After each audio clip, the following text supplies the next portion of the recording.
அல்லாஹ்வுடைய ரசூல் ஒரு நாள் வீட்டிலே படுத்துக் கொண்டிருந்தார்கள். அப்படி படுத்துக் கொண்டிருக்கும் போது உமர் ரலியல்லாஹு அன்ஹு அவர்கள் வீட்டுக்குள்ளே வருகிறார்கள்.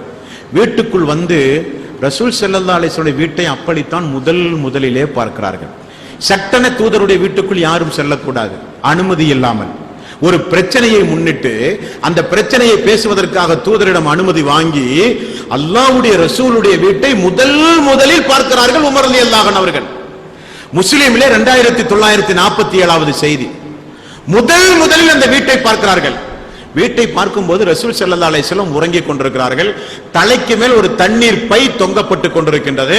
ரசூல் ஸல்லல்லாஹு அலைஹி வஸல்லம் அவர்கள் படுத்துக் கொண்டிருக்கிறார்கள். அந்த கட்டிலினுடைய அந்த கயிறினுடைய தழும்பு முதுகை அமர்த்தி கொண்டிருக்கிறது. ரசூல் ஸல்லல்லாஹு அலைஹி வஸல்லம் அவர்கள் போர்த்திக் கொண்டிருந்த போர்வை அவருக்கு மேலே இருக்கிறது. வீட்டிலே வேறு எந்த பொருளும் இல்லை, எந்த பொருளும் வீட்டிலே இல்லை. உமர் அவர்கள் சொல்கிறார்கள், கால ஃபப்ததர்த ஐனா, பார்த்த உடனே என்னுடைய கண்கள் எல்லாம் கலங்கி விட்டது, என்னுடைய கண்கள் எல்லாம் குளமாகி விட்டது. நான்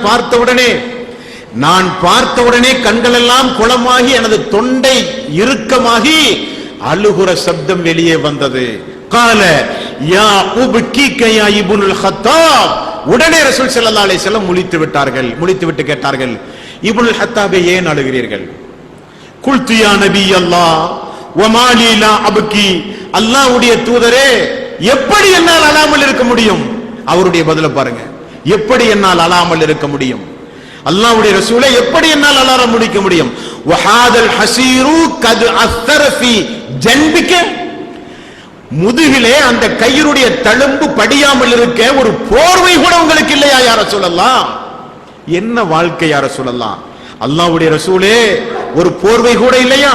வஹாதிஹி ஹிஸானத்துக லா அரா ஃபீஹா இல்லா மா அரா. நான் பார்க்கிற பொருள் மட்டும்தான் இந்த வீட்டில் உண்டுமா? வேறு பொருளே உங்களுக்கு இல்லையா யா ரசூலல்லாஹ்? வதாக்க கைஸர் வ கிஸ்ரா ஃபி திமாரி வல் அன்ஹார்.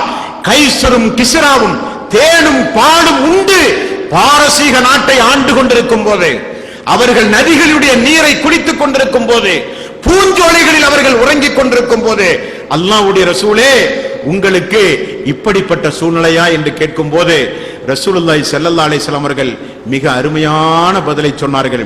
அல்லாஹ்வுடைய ரசூல் சொன்னார்கள், அலா தர்லா அன் தக்கூன லனா ஆகிரத்து வலகும் ஃபித் துன்யா. கைசருக்கும் கிஸ்ராவுக்கும் இந்த உலகம்தான் சொர்க்கம், உங்களுக்கும் எனக்கும் மறுமையில் தான் சொர்க்கம். அது வேண்டாமா நமக்கு? குல்து பலா யா ரசூலல்லாஹ். ஆம் யா ரசூலல்லாஹ், நமக்கு மறுமை தான் வேண்டும். ஆம் யா ரசூலல்லாஹ், நமக்கு மறுமை தான் வேண்டும்.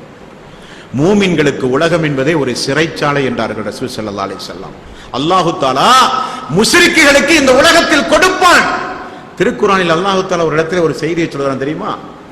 மூமின்கள் இறைவனை குறித்து நிராசை அடையாமல் இருப்பார்களே ஆனால், வார்த்தை என்ன?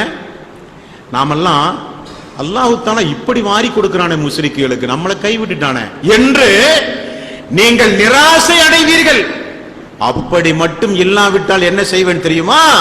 அந்த முஸ்ரிக்குகள் ஏறி செல்கிற ஏணிப்படியை கூட தங்கமாக நான் கொடுத்திருப்பேன். அவர்களுக்கு இந்த துனியாவில் வாரி வாரி நான் வழங்குவேன். மறுமையிலே ஒன்றுமில்லாமல் ஆக்கி விடுவேன். நீங்கள் மறுமைக்குரியவர்கள், உங்களுக்கு மறுமையில் தான் சொர்க்கம். அப்படி ஊட்டி வளர்த்தினார்கள் ரசூல் ஸல்லல்லாஹு அலைஹி வஸல்லம். இரவு நேரத்தை எப்படி கழிப்பது, இபாதத்துகளை தூதரோடு எப்படி கழிப்பது, உணவு உண்ணுகிற ஒழுங்கு முறை, சுபஹானல்லாஹ்.